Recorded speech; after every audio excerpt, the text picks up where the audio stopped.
zal. Lihat Pak, ini ujung lidahnya rupanya di bawah gusi bawah. Zal, sin, zai, sad. Ya. Ujung lidah di bawah gusi bawah, ya. Sedangkan bagian depan lidah hampir menyentuh gusi atas. Sa, za, so. Jadi sa sama za tempatnya sama, so juga sama. Tetapi sad bagian tengah lidahnya sedikit melengkung ke bawah. Ini namanya itubaq. Itubaq ini adalah bentuk lidah yang melengkung ke bawah atau seperti kawat untuk membuat suaranya ke atas. Makanya dia jadi tebal. So, sa, so. Yos dulu kan yes. Kalau yes kata yes, yos, yos, ya. Ini huruf shad. Sedangkan hudza ujung lidah. Za, ini za tadi. Idza, zul.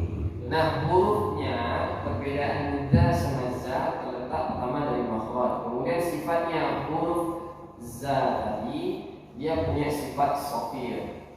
Sofir inilah yang ada pada sin, zai sama sad. Ini nah, itu sifat sofir daripada tiga huruf ini. Makanya beda huruf za sama za di sifat sofir ini. Maka kita jelas lihat dengannya idza sama za, zu. Nah, ini itu dia indikasi huruf zai. Jadi kalau terbaca idza zulzilatin, itu masih kurang jelas huruf zai-nya. Sama juga ketika membaca iza zulzilatin. Kalau ada iza, bunyi pada huruf za tadi di awal ini, ya di sini ya iza, berarti hurufnya masih belum tepat. Jadi hurufnya dibaca idza zul, bunyi z-nya di zai, jangan di sini, ya. Idza zulzilatil ardu zilzalaha. Ya. Kemudian ini tadi huruf lam jangan pantun, ya. Jangan pantun. Ini surah ini rawan pantulan, Pak. Ya, rawan pantun, rawan kol-kolah yang diada-adakan. Jadi semuanya hurufnya kol-kolah di sini. Nah, kan huruf kol-kolah cuma 5. Ya, jadi bacanya idza zulzil, ya, kayak alhamdulillah. Itu orang yang keenaan baca Quran. Idza zulzilatil ardu zilzalaha. Ya, itu semuanya dipantul-pantul. Zulzilatil ardu. Nah, cara bacanya habiskan dulu makhrajnya. Zul, zila, ardu. Jangan dibawa pantul. Zul, zila, zul, zilatil ardu zilzal. Ya, ini untuk. Nah, untuk ayat kedua juga sama. Wa akho, nggak boleh pantul di kho. Ya, wa habiskan dulu. Wa akhrajatil, ya. Wa akhrajatil ardu masih juga ardu boleh pantul. Ardu athqa, athqa. Huruf ta, perhatikan Pak. Huruf ta sama huruf sa. Bedanya di sofir juga tadi. Kalau bunyi huruf za dengan za juga di sofir. Bunyi za sama za, bedanya di za ini bunyi sofirnya ada za. Ta dengan sin juga sama. Kalau kita baca huruf ta masih ada bunyi sa, nah itu udah salah huruf. Itu punya huruf sin. Maka kalau yang baca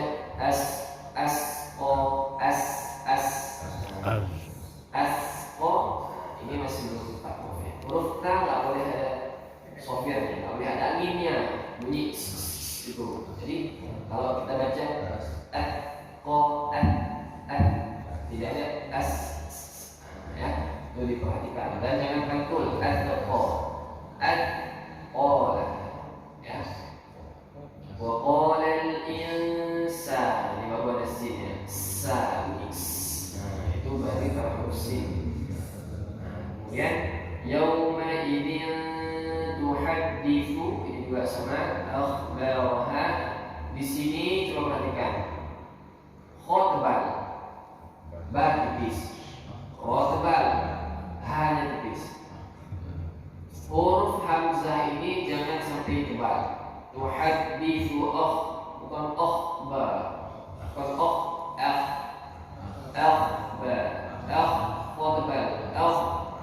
ba roha.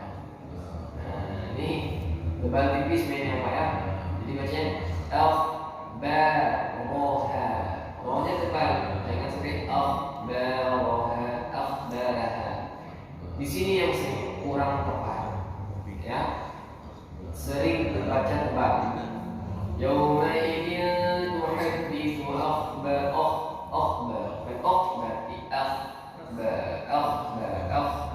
A-nya yang tipis, O-nya yang terbalik. Akhbar. Coba kita baca akhbaraha.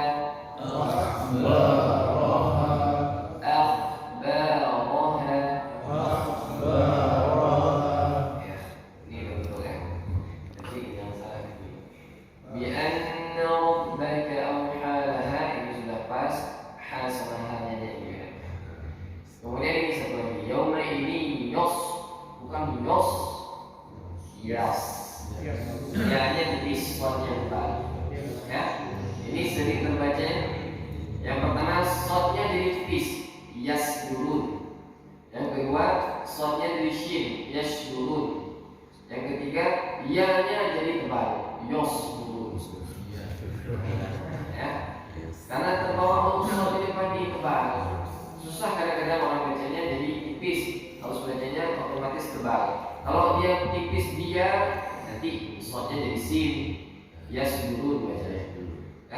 Kalau dia ditebali huruf ya, shotnya tebal, ditebali huruf ya, yos dulu. Jadi serba salah saya baca. Maka dia harus diperhatikan, ya sama shot ini dua huruf yang kadar tebalnya berbeda. Yauma idzin yasdurun, ya-nya jangan ditebal. Yasdurun nasu ashtatan liyuraw a'malahum. Ya, jadi selepas ini udah bagus. Hanya ini saja yang perlu diperhatikan di yos dulu ya. Coba kita baca yauma idzin yasdurun nasu ashtatan liyuraw a'malahum. Yauma idzin yasdurun nasu ashtatan liyuraw a'malahum. Liyuraw, bukan liyuraw. Kemudian ini satu lagi. Ini bukan a'ma. Jadi a'ma. Dari hamzah itu Pak, baru masuk ke ain. A'ma. Bukan a'ma lahu. Saya a'budu, la a'budu. Nah ya. Jadi hamzah dulu, jelaskan hamzah, baru masuk ke ain. Liyuraw a'malahum. Nah, coba kita baca. Liyuraw a'malahum. Nah, sekali lagi. Liyuraw a'malahum. Ya, jadi di a'ma ini hamzahnya dijelaskan dulu, baru masuk ke ain. Jangan ain terus. Liyuraw a'malahum.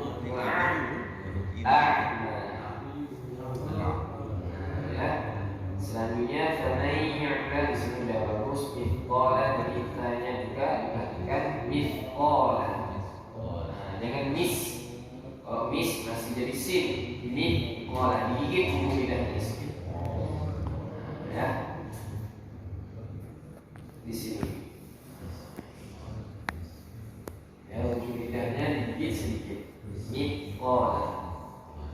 inilah yang menyebabkan huruf ta dan bo dia tidak mengalir sofiannya, nggak ada mix. Ya. Selebihnya sudah bagus. Pemain yang main di sekolah sudah, yang lain sudah bagus. Ada yang mau ditanyakan Pak? Setelah tahsinnya, tajwidnya. Ada yang kenal di mushaf ini di ashtatan ada lam, kemudian ada huruf 5 angka 5. Oh, di lamnya, di lam ada Ashtatan, kemudian ada lam alif, kemudian ada seperti angka 5 ya. Itu apa? Itu tanda wakof. Tanda wakof. Kalau ada angka 5 seperti angka 5 itu menunjukkan bahwa wakofnya itu di tengah kalimat. Dibuat angka 5 itu menunjuk supaya jangan nanti seakan-akan lam itu termasuk dalam bacaan, makanya dibuat tanda sedikit. Ada Pak di sini kan? Di mushaf ada ya. Coba dilihat di sini Pak. Di sininya ya. Ashlatan yura, di sini nggak ada tulis. Jadi ada huruf lam angka 5. Ini artinya ada wakof. Wakof lam ini nggak boleh berhenti. Kemudian ada angka 5 di bawahnya itu tanda bahwa wakof itu terletaknya di tengah kalimat supaya menunjukkan jangan bergabungnya wakofnya. Nah, kalau lam wakofnya di akhir ayat, itu baru nggak ada angka 5-nya. Angka 5-nya itu hanya ada di tengah-tengah ayat. Kalau ada wakofnya di Quran Madinah tidak ada. Di situ nggak ada. Nggak ada angka 5-nya. Nah, nggak ada yang lucu. Jadi cuma di Quran mushaf 5 ada beberapa mushaf.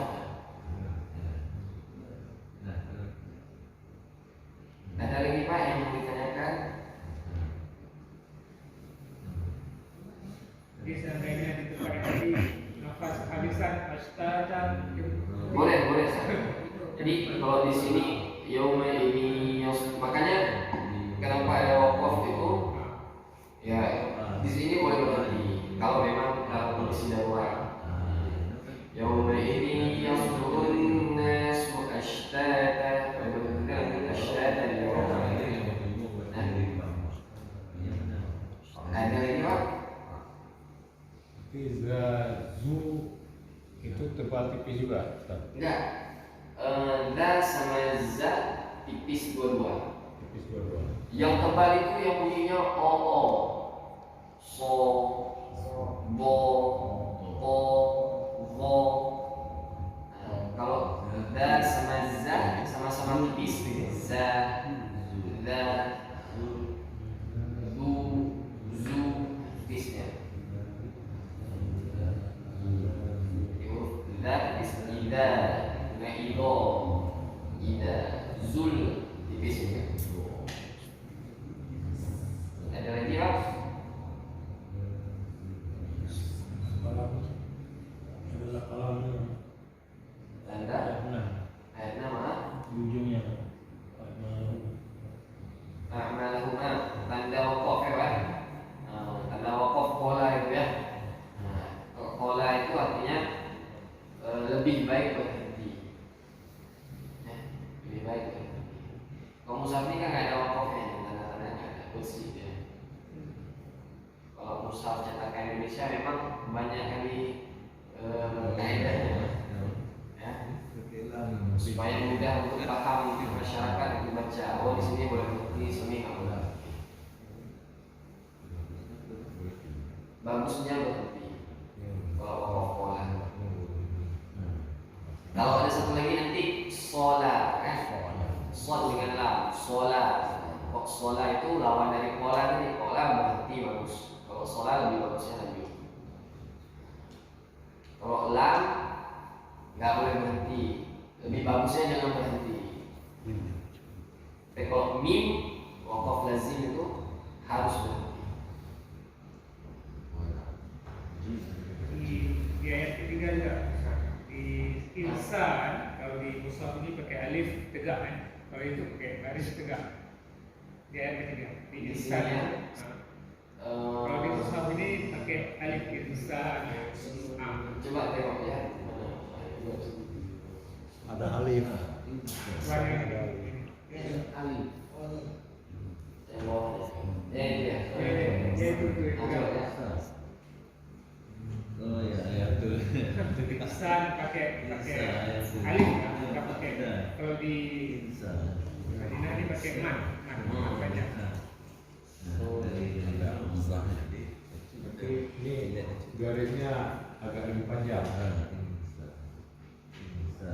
Oh iya. Ada tegak.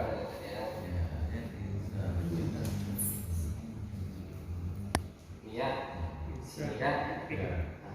Di sini perbedaan penulisan. Kalau seandainya di mushaf cetakan Indonesia ini sudah ada khilafiyah nih. Bahkan sudah mau diubah dengan cetakan yang sebenarnya. Jadi ini salah satu yang jadi yang akan direvisi. Tapi secara umum dia tulisannya sama seperti ini. Cuma kalau insan ini dia mengacu dengan kata yang sebenarnya. Kata sebenarnya itu kalau al-insan, kalau Al-Quran tulisnya seperti ini, tertulis di dalam Al-Quran. Tapi kalau al-insan di mushaf Indonesia ini penulisannya sesuai dengan kata al-insan dalam dialek biasa. Misalnya dia agak berbeda, tapi cara bacanya sama. Tidak ada berpengaruh pada pemanahan. Mana dari segi qiraah juga nggak ada perbedaan.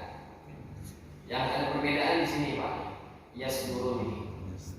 Kalau seandainya huruf shad ini dia bisa berubah ke zai, ya zai itu dalam qiraah Imam Hamzah, ya yazdurun nas, yazdurun nas bacanya. Hamzah, Imam Kisai, Imam apalagi Imam Khalaf juga bacanya pakai zai. Makanya kalau Al-Fatihah juga ada baca ihdinas ziro, ihdinas ziro, siro. Jadi qiraah itu untuk huruf shad ini ada 3 cara baca, pakai shad, pakai sin, pakai zai. Nah kan, karena 3 huruf ini satu makhraj tadi, ya kan yang kita lihat tadi. Ada orang Arab yang nggak bisa bilang huruf shad. Nah, jadi terbacanya pakai sin. Ihdinas siro. Ada yang huruf shad ini dibacanya pakai zai. Ihdinas siro. Nah, maka di sini juga terjadi perbedaan. Yazdurun. Yazdurun nas wa syadadiro. Zai, huruf zai, huruf zai ini zulzila. Tapi kita yang baca pakai huruf. Ya. Yasdurun. Yasdurun sama. Ini cuma perbedaan cara baca. Kita Imam Hafaz dan Asim harus baca pakai shad. Yasdurun. Karena bahasa Arab ini sendiri pun orang Arab masih susah mengucapkannya. Ada huruf-huruf yang susah. Kayak huruf bo itu masih dibaca da. Huruf ho yang dibaca ga. Kof juga sama. Kof dibaca dengan ga. Kita al-ahqaf, as-sigaf, as-saqaf. As-saqaf terbacanya as-sagaf, as-sigaf. Ya, beda-beda dialeknya. Tapi Quran tetap harus bacaannya seperti apa yang telah diriwayatkan. Jadi Al-Quran ini memang turunnya banyak cara baca. Ada yang mutawatir sebanyak 7 qiraat. Jadi dengan 7 qiraat inilah yang maksudnya. Nah, Rasulullah itu baca Quran dengan kabilah ini seperti ini. Kalau kabilah ini seperti ini. Jadi menyesuaikan. Dan ini dibenarkan oleh Allah Taala melalui malaikat Jibril. Ini betul, ini betul, ini betul. Nah, tapi kita jangan tambahin tidak cukup. Banyak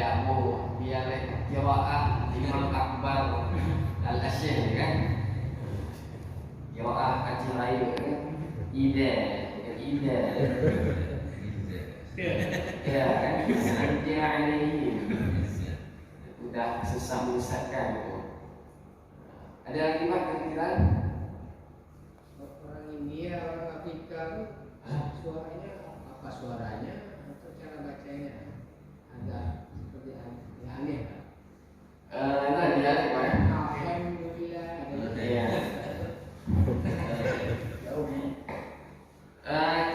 Macam-macam dialek Pak. Di Eropa juga sama kan? Alhamdulillah macam-macam ya kan? Cuman itulah dialek ini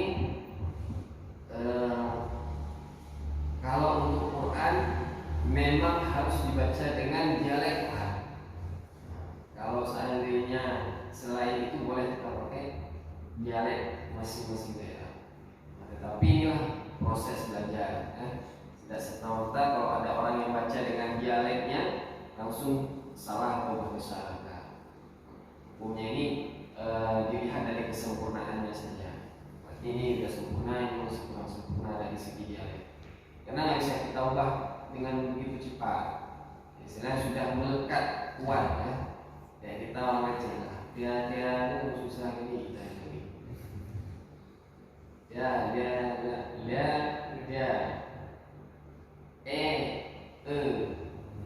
A jadi ya macam-macam. Ada lagi Pak kira-kira? Ada? Oh Amin ada? Ada. Usi kan? Aman? Enggak. Tapi rupi ya. Ya, oke. Ini kita tutup sedikit dengan tafsir ya, dengan tadabbur. Jadi surah Al-Zalzalah ini kembali lagi kepada makna Al-Zalzalah. Ini salah satu dari nama kejadian dari hari kiamat. Al-Zalzalah ini goncangan. Idza zulzilatil ardu zilzalaha. Idza ini kalau di tafsiran terjemahan disebut dengan apabila kan, jika.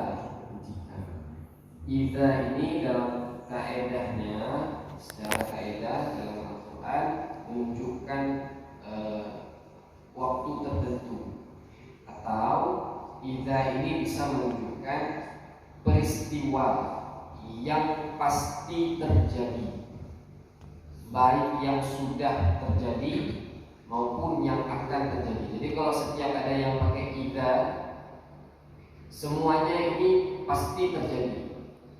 Jadi bukan apabila, bukan berandai-andai lagi, tapi memang disebutkan pasti akan terjadi. Idza zulzilatil ardu zilzalaha. Zulzilah ini goncangan ya, gempa ya, yang kita bahasnya gempa. Al-ardu zilzalaha. Dan zilzalah ini adalah maksud atau maquf daripada zulzilah. Jadi ini penguatan bahwa nanti di hari kiamat akan terjadi goncangan yang zilzalah, goncangan yang begitu dahsyat. Nah, dahsyatnya ini kuncinya di al-ardu. Gempa yang terjadi selama ini, yang kita lihat, yang kita rasakan, itu tidak akan sama dengan gempa yang akan terjadi nanti. Berbeda. Dan al-ardu ini kuncinya bahwa nanti di hari kiamat gempanya itu berbeda dengan gempa yang hari ini. Kalau hari ini misalkan kita gempa di Aceh, itu di Jawa nggak terasa. Ya, kalau di Aceh Barat ada gempa, di daerah Biren Sigli itu nggak terasa. Tetapi nanti di hari akhir al-ardu, satu bumi ini akan berguncang. Dan goncangannya itu tidak pernah terbayangkan, begitu dahsyat. Nah, ini nanti al-ardu inilah semua kita akan terguncang-goncangannya ini dan seperti yang kita goncang mungkin goyang-goyang kata ini nanti atau gila-gula lah. Jadi ini sesuatu yang tidak akan terbayangkan. Inilah rahasia daripada ghaib hari kiamat. Wa akhrajatil ardu athqalaha. Dan bumi mengeluarkan athqalaha. Athqala ini thaqal. Jadi jamak dari kata thaqal. Thaqal ini perhiasan dia. Jadi athqalaha ini beban isi dari perut bumi ini. Nah, jadi ketika gempa terjadi di hari kiamat, bumi ini akan berguncang mengeluarkan semua asalamul. Jadi emas, perak, ya, hasil tambang itu dikeluarkan sama Allah dari bumi. Nah, pertanyaannya apakah manusia ketika itu akan ambil emasnya itu? Jadi istilahnya emas itu keluar di depan mata kita, satu bongkahan besar. Nah, ketika hari itu manusia yang berbudi, karena disebutkan nanti ketika goncangan ini terjadi dalam ayat surah Al-Hajj juga dibuka, ya ayyuhan nasu taqu inna zalzalatis sa'ati syai'un 'azim. Jadi nanti disebutkan bahwa semua isi bumi ini dikeluarkan, tetapi manusia nanti tidak peduli lagi. Ya, ibu hamil tiba-tiba sudah melahirkan. Saking besarnya kejadian itu, seorang ibu yang menyusui nggak tahu lagi anaknya kemana, nggak peduli lagi. Ya, kemudian anak nggak peduli lagi orang tua, pokoknya sudah kacau balau, hilang entah kemana. Disebutkan bahwa orang nanti di hari akhir ketika terjadi ini seperti orang yang mabuk. Mabuk tapi nggak mabuk, artinya bukan orang peminum. Mabuknya bukan gara-gara minum, tapi mabuk karena kondisi yang begitu kacau. Kemudian juga zilzalah atau goncangan ini disebutkan oleh para ulama, ini ada dua pendapat. Yang pertama, zilzalah ini, gempa ini terjadi pada sangkakala pertama. Pendapat yang kedua, sangkakala yang kedua. Tiupan sangkakala pertama yakni ketika kondisi manusia dimatikan semua, diwafatkan semua. Baru sangkakala kedua, ditiup sangkakala kedua, manusia semuanya dibangkitkan. Kalau akhrajatil ardu athqalaha ini ada dua pendapat. Pendapat yang pertama, bahwa nanti yang keluar dari bumi ini adalah isi daripada perut bumi. Isi daripada perut bumi, sehingga meratakan bumi ini, manusia dihancurkan semuanya dalam kondisi dan menjadi wafat semuanya. Pendapat yang kedua, wa akhrajatil ardu athqalaha ini, nanti manusia akan dibangkitkan semua. Wa akhrajatil ardu, jadi beban yang dimaksud ini adalah manusia-manusia yang ada dalam kubur yang sudah meninggal. Jadi ini disebutkan tiupan sangkakala kedua. Baru nanti waqala al-insanu ma. Nah, di sini manusia akan bertanya. Al-insan ini nakirah, artinya ma'rifah. Al-insan secara umum, manusia ini akan bertanya, baik orang kafir maupun orang mukmin. Apa yang terjadi? Nah, di sini juga ada beda pendapat. Ada yang mengatakan yang bertanya ini hanya orang kafir saja. Di dalam surah Yasin, ya wailatana man ba'athana min marqadina, kan? Itu pertanyaan orang kafir. Wahai Allah Ta'ala, siapakah yang membangkitkan kami dari tempat tidur kami? Hada ma wa'ada Rahman wa sadaqa. Ya, jadi itu perkataan orang-orang beriman. Ini adalah janji Allah. Nah, jadi makanya ada dua versi mengatakan bahwa ini perkataan orang-orang kafir. Tapi ada juga mengatakan ini perkataan baik muslim maupun orang-orang kafir. Bagaimana mungkin orang muslim padahal dia sudah percaya bahwa ini akan terjadi? Cuma dalam kaidah manusia ini disebutkan apa yang dikabarkan tidak sama dengan apa yang terjadi. Jadi kita paham Allah mengabarkan bahwa nanti kita dibangkitkan, tetapi kondisi real terjadinya kebangkitan itu kita belum pernah melihat sama sekali dan tidak terbayangkan. Maka kita nanti juga terkejut. Nah, ini apa terjadi? Ini apa yang terjadi? Padahal kita tahu inilah yang namanya kebangkitan, tapi kita tidak pernah terbayangkan. Yaumaidin tuhadditsu akhbaraha. Pada hari ini bumi ini menyatakan, mengabarkan apa yang telah kita lakukan. Maka di sini disebutkan para ulama, bumi nanti akan berbicara. Ini juga ada dua pendapat. Bisa jadi dia berbicara secara langsung, Allah mengilhamkan menyebabkan dia bumi berbicara, bisa jadi juga menyebutkan bahwa setiap yang tempat kita pernah lakukan sesuatu di situ nanti akan menjadi saksi. Nah, di sini dianjurkan, makanya Rasulullah menganjurkan kalau kita selesai sholat, kemudian mau melaksanakan sholat yang lainnya, dianjurkan disunahkan pindah tempat. Nah, sholat di saf ini sholat wajib, kemudian kita sholat sunnah kita pindah untuk memperbanyak bekas sujud atau bekas ibadah. Karena semua tempat nanti akan jadi saksi. Di bumi akan menyaksikan bersaksi ya. Ini si fulan ini di sini dia pernah berzina. Si fulan ini dia pernah mencuri. Di sini pernah begini, di sini pernah begini. Begitu juga dengan ibadah. Di tanah ini dia pernah bersujud. Di tanah ini dia pernah sholat. Di tanah ini dia pernah bersedekah. Jadi hanya dianjurkan kalau kita juga misalkan sholat Id, kan, sholat Idul Fitri, sholat Idul Adha, disuruh jalan yang berbeda supaya memperluas wilayah ibadah kita, saksi nanti insyaallah. Bi'anna rabbaka awhalaha, karena sungguhnya Allah telah mengabarkan semuanya. Yauma idzin yasdurun nasu ashtatan liyuraw a'malahum. Ketika nanti di padang mahsyar itu, padang mahsyar, nanti semuanya akan dibangkitkan oleh Allah sesuai dengan kondisinya masing-masing. Liyuraw a'malahum, sesuai apa yang dia kerjakan. Ada nanti orang yang dalam kondisi tubuhnya memang menjadi binatang, ya. Itu orang-orang yang bermaksiat kepada Allah. Kondisi tubuhnya, fisiknya ini macam-macam. Ada yang kakinya kaki kambing, ada kepalanya kepala anjing, ya. Macam-macam sesuai dengan kondisi manusia. Ada yang berpakaian lengkap, artinya tertutup aibnya. Nah, itu orang-orang ketika nanti di pada mahsyar itu sesuai dengan amal mereka. Maka dianjurkan di sini. Ini namanya intisari dari Al-Quran ataupun intisari dari ibadah kita. Faman ya'mal mithqala dzarratin khairan yarah, wa man ya'mal mithqala dzarratin syarran yarah. Jadi dua ayat ini pendek, singkat, tapi maknanya luas. Dzarrah ini ada tiga pendapat. Apa yang maksud dengan dzarrah? Dzarrah yang pertama disebutkan ulama itu semut kecil.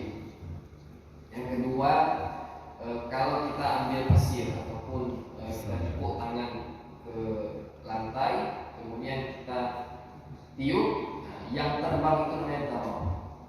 Debu-debu kecil itu dzarrah. Yang ketiga disebutkan juga dzarrah ini seperti benda-benda yang berterbangan ketika ada cahaya matahari. Yang terbang-terbang pun, itu dzarrah. Tetapi dzarrah ini adalah sesuatu yang paling kecil dari penglihatan manusia. Bahkan sampai ada juga yang berpendapat dzarrah ini karena kita sudah ada teknologi mikroskopik, ya, bisa melihat sesuatu yang lebih kecil daripada yang terlihat oleh mata secara umumnya. Itu juga bisa dikatakan dzarrah. Intinya yang paling kecil. Artinya sekecil apapun yang kita perbuat, semuanya akan dipertanggungjawabkan. Karena ayat ini turun, ada orang ketika masalah sholat itu dia punya kurma sedikit saja.